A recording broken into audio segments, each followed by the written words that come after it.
Ang ibabahagi ko sa iyo ay maaaring magbago sa lahat ng akala mong alam mo tungkol sa pagkontrol ng iyong blood pressure habang ikaw ay natutulog. At kapag ipinakita ko sa iyo ang inumin bago matulog na numero 1, ang inuming nasubukan sa mga clinical trial na may napakalalakas na resulta na halos kapantay ng epekto ng mga prescription na gamot. Mapapaisip ka kung bakit hindi ito kailanman nabanggit ng iyong doktor. Ako si Dr. Sandra Whitmore at may isang bagay akong kailangang ibahagi sa iyo na maaaring literal na makapagligtas ng iyong buhay ngayong gabi. Ang tasa ng iniinom mo bago matulog? Posibleng wala itong anumang naitutulong sa iyong blood pressure. O mas masahol pa, maaaring pinapataas pa nito ang iyong blood pressure nang hindi mo namamalayan. At ito ang bagay na madalas magpuyat sa akin bilang isang cardiologist. Sa mismong sandaling ito, may isang nakatatanda na matutulog na may mapanganib na mataas na blood pressure, na walang kaalam-alam na ang isang simpleng bagay tulad ng tamang inumin bago matulog ay maaaring magpababa ng kanilang mga numero ng 7, 10, o kahit 15 puntos habang sila ay natutulog. Kasabay nito, may isa namang tao na umiinom ng isang bagay bago matulog dahil akala niya ay healthy ito. Ngunit sa totoo lang ay pinapataas nito ang kanyang blood pressure sa mapanganib na antas sa kalagitnaan ng gabi. 23 taon na akong nagsasanay bilang cardiologist at nakita ko na kung paano nauuwi ang dalawang sitwasyong ito sa mga nakapipinsalang stroke sa hating gabi at mga atake sa puso sa madaling araw. Pero may isang bagay na halos walang nag-uusap. Ang mga oras na ikaw ay natutulog ang siyang panahon kung kailan dapat nagre-repair ang iyong cardiovascular system. Ibig sabihin, may 7 hanggang 8 oras gabi-gabi kung kailan dapat natural na bumababa ang iyong blood pressure, kung kailan dapat nagre-relax ang iyong mga blood vessel, at kung kailan dapat nakakakuha ng pahinga ang iyong puso mula sa matinding pagtatrabaho. Ngunit para sa milyon-milyong nakatatanda, hindi ito nangyayari. Ang kanilang blood pressure ay nananatiling mataas buong gabi, o kaya naman ay biglang tumataas ng mapanganib sa mga kritikal na oras ng madaling araw sa pagitan ng alas 4 at alas 6 ng umaga, kung kailan karamihan sa mga atake sa puso ay nangyayari. Sa pagtatapos ng video na ito, malalaman mo kung alin ang 3 inumin bago matulog na napatunayang siyentipiko na nakatutulong sa pagpapababa ng blood pressure. Ngunit higit pa roon, mauunawaan mo kung bakit ang inumin na numero 1 ay napakalakas ng epekto na sa mga clinical study nakapagpababa ito ng systolic blood pressure ng average na 7.2 millimeters of mercury. Sapat na yon para maibalik ang isang tao mula sa stage 1 hypertension pabalik sa normal na antas. At ang halaga nito ay mas mababa pa sa $1 kada araw. Pero mukhang nauuna na ako sa kwento.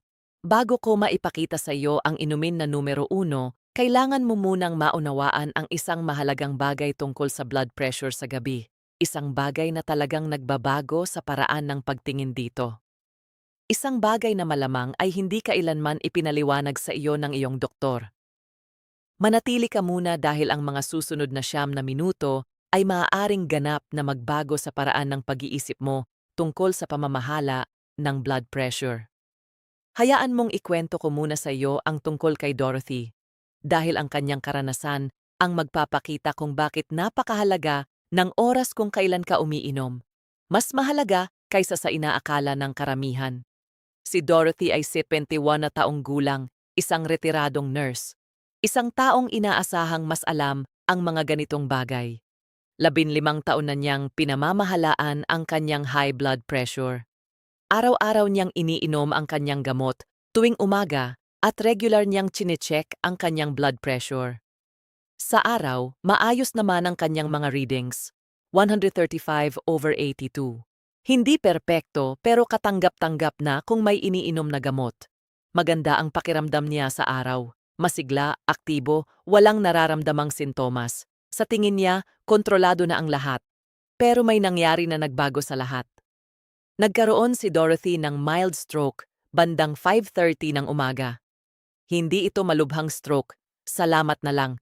Pero sapat na upang ma-admit siya sa ospital kung saan ako nagtatrabaho. Sapat na upang matakot ng husto siya at ang kanyang pamilya, Ngunit ito ang hindi naintindihan ni Dorothy, at ito ang dahilan kung bakit napakahalagang marinig mo ito. Hindi ang blood pressure niya sa araw ang problema. Ang blood pressure niya sa gabi ang tunay na problema. Sa mga taong malusog, natural na bumababa ang blood pressure ng mga 10 hanggang 20% habang natutulog. Tinatawag itong dipping, at isa ito sa pinakamahalagang protective mechanism ng iyong cardiovascular system. Ngunit hindi isang dipper si Dorothy. Nanatiling mataas ang kanyang blood pressure buong gabi, at pagkatapos ay lalo pa itong tumaas sa mga unang oras ng umaga. Nagdulot ito ng matinding stress sa mga blood vessel ng kanyang utak. Eksakto sa sandaling sila ang pinakamahina, at walang nakaalam nito dahil walang sumusukat ng blood pressure niya ng alas 3 ng madaling araw o alas 4 o alas 5:30, ang oras kung kailan nangyari ang stroke. Nalaman namin ito kalaunan sa pamamagitan ng 24-hour blood pressure monitoring. Pero sa panahong iyon, nagawa na ang pinsala. Ito ang nakakatakot sa kwento ni Dorothy, at gusto kong talagang marinig mo ito ng mabuti. Hindi siya nag-iisa. Ipinapakita ng mga pag-aaral na hanggang 40% ng mga taong ginagamot para sa hypertension ay tinatawag na non-dippers. Ibig sabihin, hindi sapat ang pagbaba ng kanilang blood pressure sa gabi. At ang mga taong ito ay may mas mataas na panganib ng stroke, atake sa puso, sakit sa bato, at maging kamatayan. Mas mataas at seryoso ang pagkakaiba.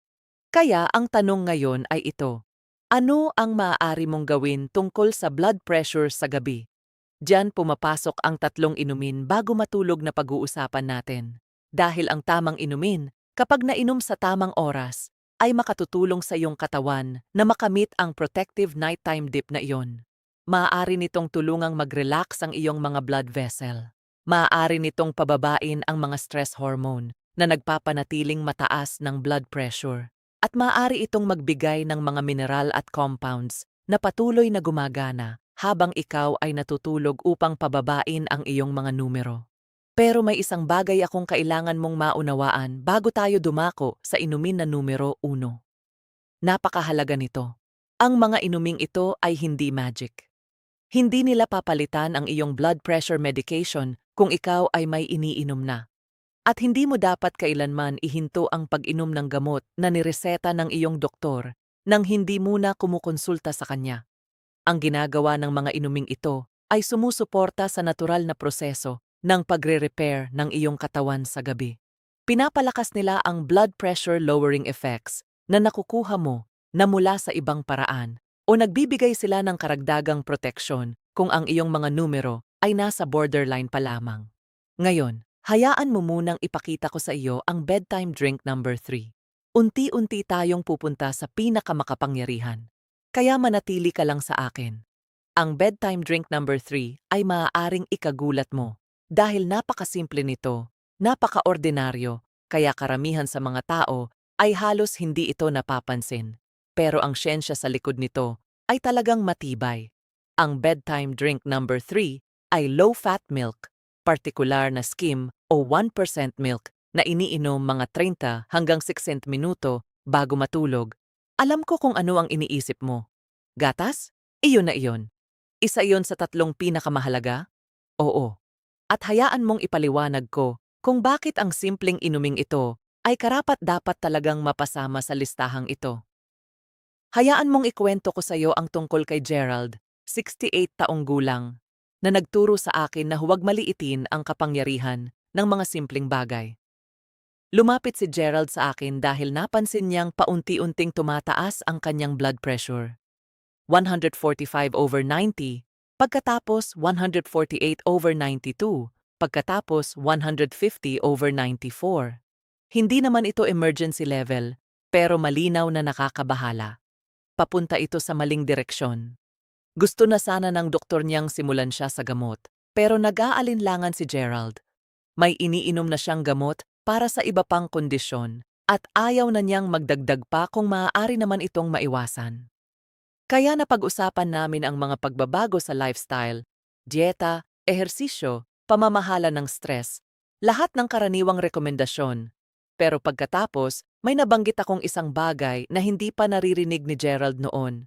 Sinabi ko sa kanya ang tungkol sa mga research ukol sa dairy products at blood pressure. Partikular na ang mga pag-aaral na nagpapakita na ang low-fat milk ay may natatanging kombinasyon ng mga mineral, calcium, magnesium at potassium na magkakasamang tumutulong upang pababain ang blood pressure. Ngayon, ito ang dahilan kung bakit perpekto ang oras bago matulog para dito. Kapag uminom ka ng low-fat milk bago matulog, may 7 hanggang 8 oras ang iyong katawan upang maabsorb at magamit ang mga mineral na iyon. Ang calcium, lalo na, ay may mahalagang papel sa paggana ng mga blood vessel. Ang iyong mga blood vessel ay may smooth muscle cells na kumokontra at nagre-relax upang makontrol ang blood pressure. Kailangan ng mga cell na ito ng calcium upang gumana ng maayos.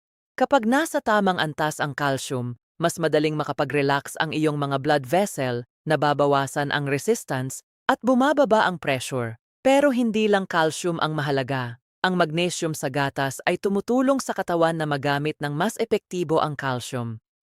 May sarili rin itong epekto sa pagpapababa ng blood pressure dahil tinutulungan nitong mag-relax ang mga blood vessel. Samantala, ang potassium naman ay tumutulong sa iyong mga kidney na ilabas ang sobrang sodium sa katawan. Isa sa pangunahing dahilan kung bakit tumataas ang blood pressure. Kapag pinagsama-sama ang tatlong mineral na ito, lumilikha sila ng tinatawag na synergistic effect. Ibig sabihin, mas malakas ang epekto nila kapag magkakasama kaysa kung hiwa-hiwalay. Sinimulan ni Gerald ang pag-inom ng isang tasa, 8 ounces, ng skim milk gabi-gabi, mga 1 oras bago matulog. Iyon lang. Wala munang ibang malaking pagbabago sa kanyang routine, kundi ang simpleng dagdag na yon. Pagkatapos ng 3 linggo, bumaba ang kanyang blood pressure sa 138/86. Pagkatapos ng 6 na linggo, naging 132/82, normal na. Naiwasan niya ang pag-inom ng gamot ng tuluyan. Ngayon, kailangan kong maging malinaw dito. Hindi ito gumagana ng ganito kalakas para sa lahat. May ilang tao na nakakakita ng dramatikong resulta tulad ni Gerald. Ang iba naman ay mas katamtaman lang ang improvement. Pero ito ang patuloy na ipinapakita ng mga research. Isang meta-analysis na tumingin sa maraming pag-aaral tungkol sa dairy consumption at blood pressure ang nakitang ang mga taong regular na kumokonsumo ng low-fat dairy products ay may mas mababang blood pressure kumpara sa mga hindi. Sa isang pag-aaral na sumunod sa mahigit 28,000 kababaihan sa loob ng 10 taon, ang mga kumonsumo ng pinakamaraming low-fat dairy ay may 11% na mas mababang panganib na magkaroon ng hypertension. Pero may isang kritikal na detalye dito, at dito nagkakamali ang karamihan sa mga tao. Kailangan itong maging low-fat o skim milk. Hindi nagbibigay ng parehong benepisyo ang whole milk. Bakit? Dahil ang whole milk ay may saturated fat na maaaring makasagabal sa blood pressure lowering effects ng mga mineral. Ang saturated fat ay maaaring magdulot ng paninigas ng mga ugat at pamamaga na sumasalungat sa mga positibong epekto ng mga mineral. Kaya kung gagamit ka ng gatas bilang bedtime blood pressure drink, dapat talaga itong skim o 1% milk. Ngayon, may mga taong hindi makainom ng gatas. Lactose intolerance, allergy sa dairy, personal na preference, anumang dahilan, ayos lang iyon. May dalawa ka pang pagpipilian at pareho silang mas malakas pa kaysa sa gatas. Hayaan mong ipakita ko sa iyo ang bedtime drink number 2. At ang isang ito ay may research na talagang kahanga-hanga. Ang bedtime drink number 2 ay chamomile tea. Hindi basta anumang chamomile tea, kundi chamomile tea na maayos ang pagkakapaghanda at iniinom mga 30 hanggang 45 minuto bago matulog. At kapag nakita mo kung ano ang kayang gawin ng banayad at nakapapawing damdaming halamang ito para sa iyong blood pressure at sa iyong pagtulog, maiintindihan mo kung bakit ginagamit na ito bilang gamot sa loob ng libu-libong taon. Hayaan mong ikwento ko sa iyo ang tungkol kay Patricia, 74 taong gulang, na ang karanasan ay magpapakita ng isang bagay na kadalasang hindi napapansin ng maraming doktor tungkol sa koneksyon ng tulog, stress, at blood pressure. Matagal nang nahihirapan si Patricia sa high blood pressure. Maraming gamot, lahat ng tamang lifestyle changes. Pero nananatili pa rin ang kanyang mga numero sa 140s over 90s. Patuloy na inaayos ng doktor niya ang mga gamot. Nagdadagdag ng bago. Dinadagdagan ng dosage. Pero tila walang gumagana ng tuloy-tuloy. Pagkatapos ay tinanong ko si Patricia ng isang simpleng tanong na nagbago sa lahat. Kumusta ang tulog mo? Agad nagbago ang kanyang mukha. Napakasama, sabi niya. Nagigising siya ng 3, 4, minsan 5 pang beses bawat gabi. Humihiga siyang gising habang nag-aalala tungkol sa kanyang kalusugan, sa kanyang pamilya, sa pera, sa lahat ng bagay. Sa wakas makakatulog siya ulit, pero maya-maya ay magigising na naman. Pagsapit ng umaga, pagod na pagod siya. At ito ang alam ko na hindi na iuugnay ng kanyang dating doktor. Ang mahinang kalidad ng tulog at tuloy-tuloy na stress ay pangunahing dahilan ng pagtaas ng blood pressure. Kapag hindi ka nakakatulog ng maayos, mas maraming stress hormones ang ginagawa ng iyong katawan, cortisol at adrenaline. Direktang nagpapataas ng blood pressure ang mga hormone na ito. Ginagawa rin nilang hindi gaanong flexible ang iyong mga blood vessel at mas tumataas ang resistance. At dito nagsisimula ang isang masamang cycle. Ang mataas na blood pressure ay nagdudulot ng mahinang tulog. Ang mahinang tulog naman ay lalo pang nagpapataas ng blood pressure. Iminungkahi ko kay Patricia na subukan ang chamomile tea bago matulog.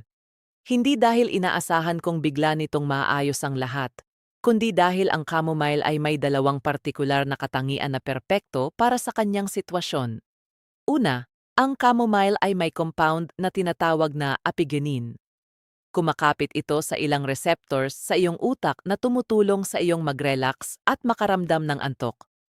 Isa itong natural at banayad na paraan upang makatulong sa mas maayos na tulog nang walang side effects ng mga sleeping pills. Pero pangalawa, at ito ang hindi alam ng karamihan, may direktang epekto rin ang chamomile sa cardiovascular system. Ipinapakita ng mga pag-aaral na ang mga compound sa chamomile tea ay makatutulong sa pag-relax ng mga pader ng blood vessels, pagbawas ng inflammation sa lining ng mga ugat, at pagpapababa ng activity ng sympathetic nervous system. Ito ang bahagi ng iyong nervous system na responsable sa fight or flight response na nagpapanatiling mataas ng blood pressure. Sinimulan ni Patricia ang pag-inom ng 1 tasa ng chamomile tea gabi-gabi, 30 minuto bago matulog. Nagbababad siya ng 2 tea bags, hindi isa, sa mainit na tubig nang hindi bababa sa 5 minuto upang makuha ang buong konsentrasyon ng mga kapaki-pakinabang na compound. Pagkatapos ay dahan-dahan niya itong hinihigop habang nagbabasa ng magaan na libro o nakikinig sa kalmadong musika.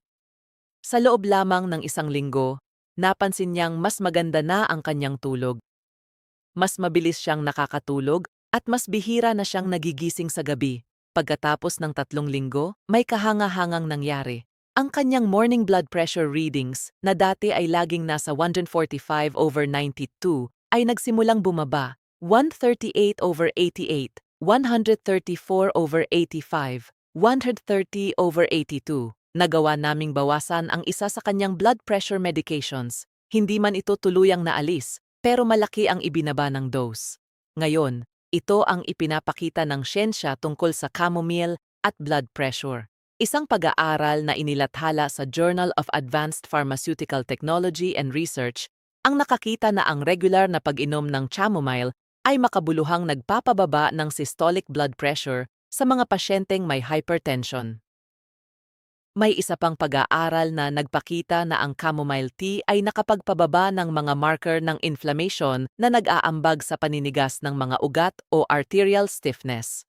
Pero ang pinaka-nakakumbinsing ebidensya ay nagmumula sa mga pag-aaral na tumingin sa epekto ng chamomile sa stress at sa kalidad ng tulog. Dahil kapag gumaganda ang tulog at nababawasan ng stress, natural ding bumubuti ang blood pressure.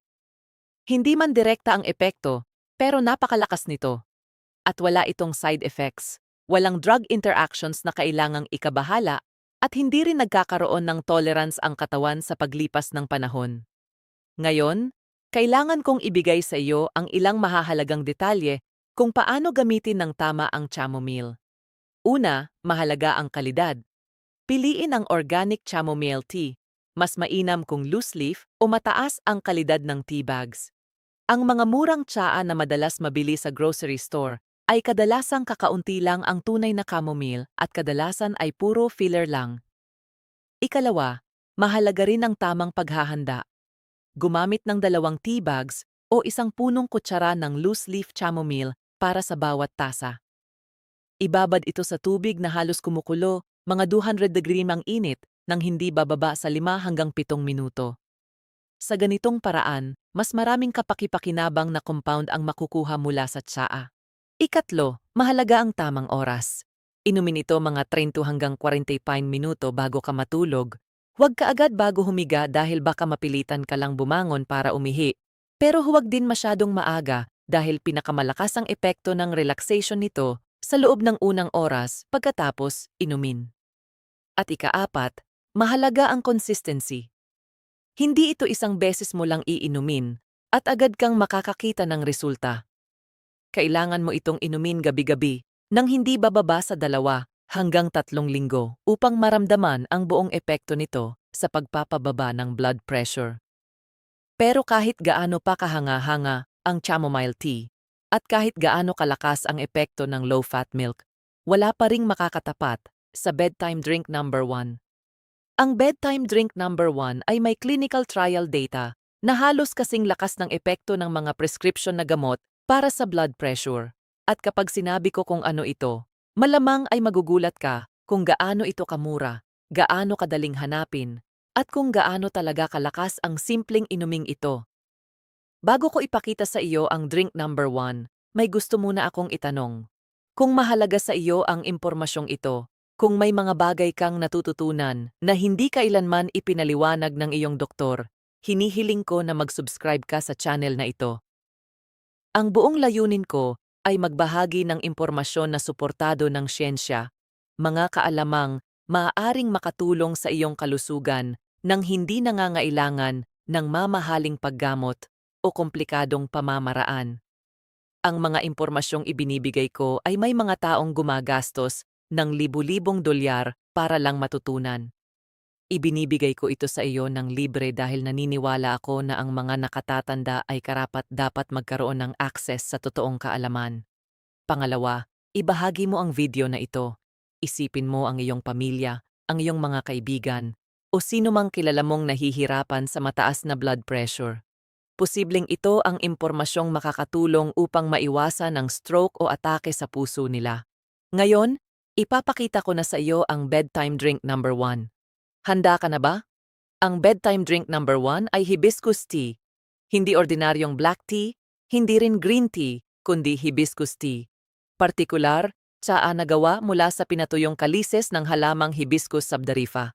At kapag nakita mo ang mga research tungkol sa kahangahangang inuming ito, maiintindihan mo kung bakit karapat-dapat itong mapunta sa number 1 spot. Hayaan mong ikwento ko sa iyo ang tungkol kay Edward, 69 taong gulang, na ang karanasan ay nagpapakita kung gaano kalakas ang hibiscus tea. Lumapit si Edward sa akin na may blood pressure readings na talagang nakababahala. 158/96. Iyon ay stage 2 hypertension. May nireseta na sa kanyang gamot ang doktor niya at iniinom naman niya ito ng maayos. Pero kahit may gamot na, hindi pa rin bumababa ang kanyang mga numero sa antas na gusto naming makita. Nasa 145/90 pa rin siya. Mas mabuti kaysa dati, pero hindi pa rin sapat. Tinanong ko si Edward kung handa ba siyang magdagdag ng isang bagay sa kanyang routine. Isang natural na paraan na matagal ng pinag-aralan at napatunayang may kakayahang magpababa ng blood pressure. Pumayag siya. Ikinuwento ko sa kanya ang tungkol sa hibiscus tea. Sa totoo lang, medyo nagduda siya. Tsaa? Paano makakatulong ang tsaa sa blood pressure na kahit gamot ay nahihirapang kontrolin? Pero nagtiwala siya sa akin. Kaya sinubukan niya. Binigyan ko siya ng malinaw na instructions at mahalaga ang mga detalyeng ito kaya makinig kang mabuti. Kailangan niyang uminom ng hibiscus tea 2 beses sa isang araw, 1 beses sa hapon, mga bandang alas 4 o alas 5 at 1 beses naman mga 1 oras bago matulog.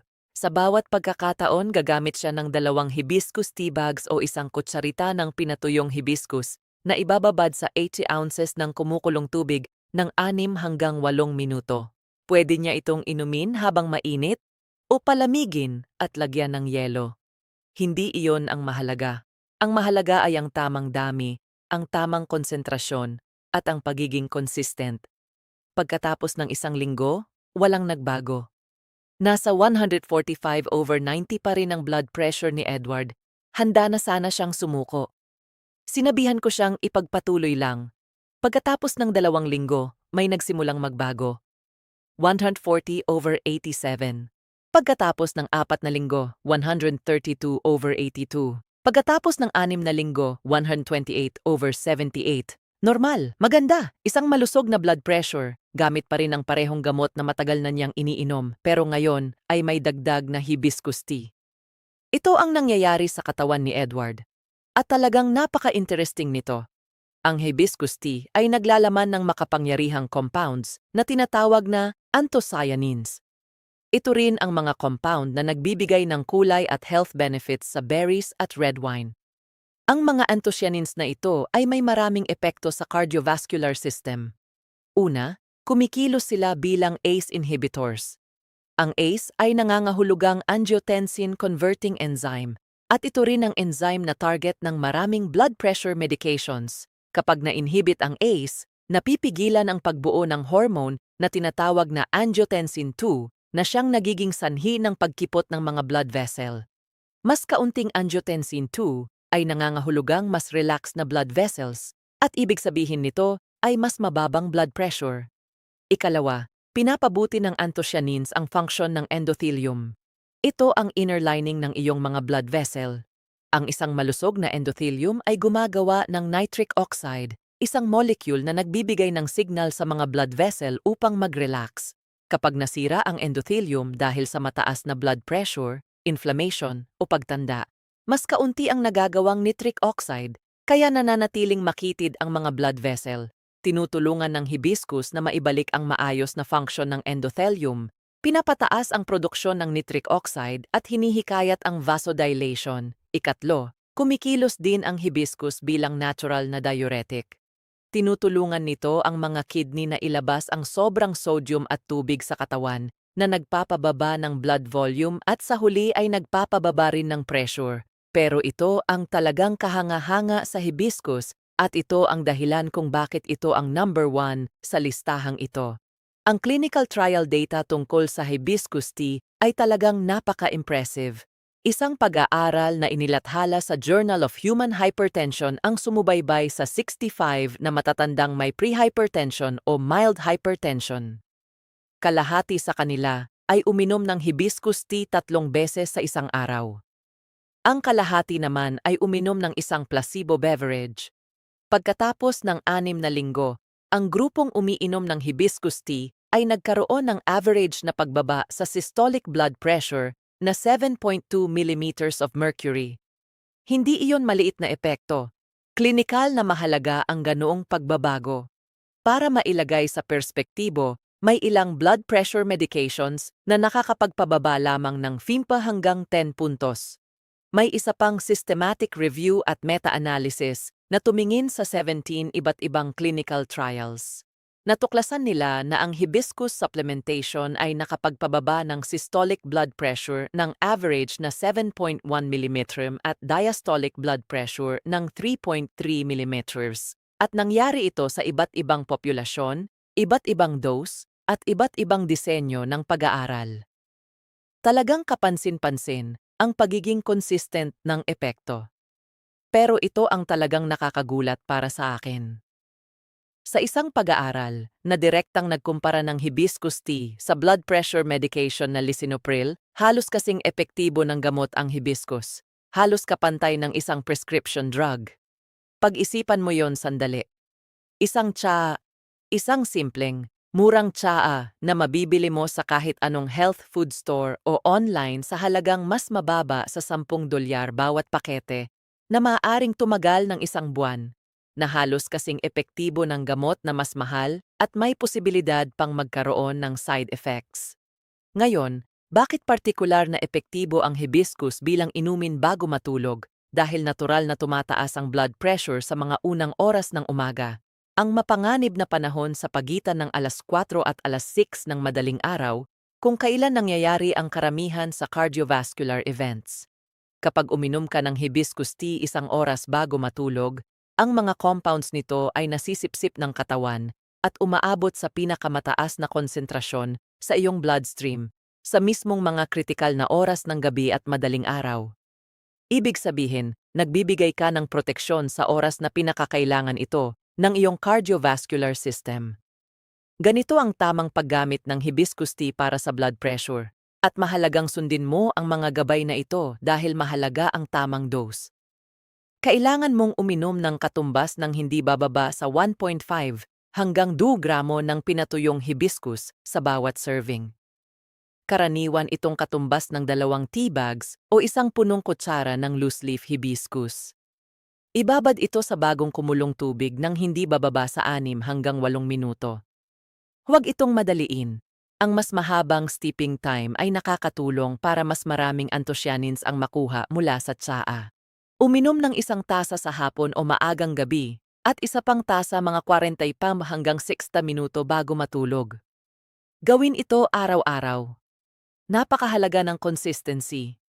Hindi ka makakakita ng dramatic na resulta pagkatapos ng 1 tasa o kahit 1 linggo lang. Kailangan mo ng hindi bababa sa 2 hanggang 4 na linggo ng tuloy-tuloy na pag-inom araw-araw bago mo makita ang malinaw na pagbabago sa blood pressure. Pwede mo itong inumin ng mainit o malamig. Kung hindi mo gusto ang medyo maasim nitong lasa, na inilalarawan ng ilan na parang cranberry, maaari kang magdagdag ng kaunting stevia o pisilin ng konting lemon. Iwasan lang ang paglalagay ng asukal o honey dahil magdadagdag iyon ng hindi kinakailangang calories at maaaring magpataas ng blood sugar. Ngayon, may side effects ba o mga bagay na dapat ikabahala tungkol sa hibiscus tea? Sa pangkalahatan, ligtas ang hibiscus. Pero may ilang bagay na kailangan mong malaman. Una, maaaring makipag-interact ang hibiscus sa ilang blood pressure medications, lalo na sa ACE inhibitors at diuretics, at maaari nitong palakasin ang epekto ng mga ito.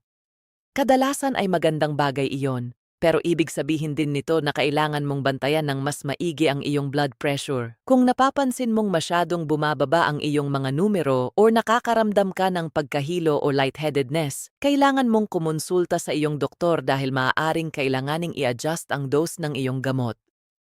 Ikalawa, may mild diuretic effect ang hibiscus. Ibig sabihin maaaring mapansin mong mas madalas kang umiihi. Karaniwan itong nawawala pagkatapos ng 1 o 2 linggo habang nasasanay ang katawan. Ikatlo, maaaring bahagyang magpababa ng blood sugar ang hibiscus.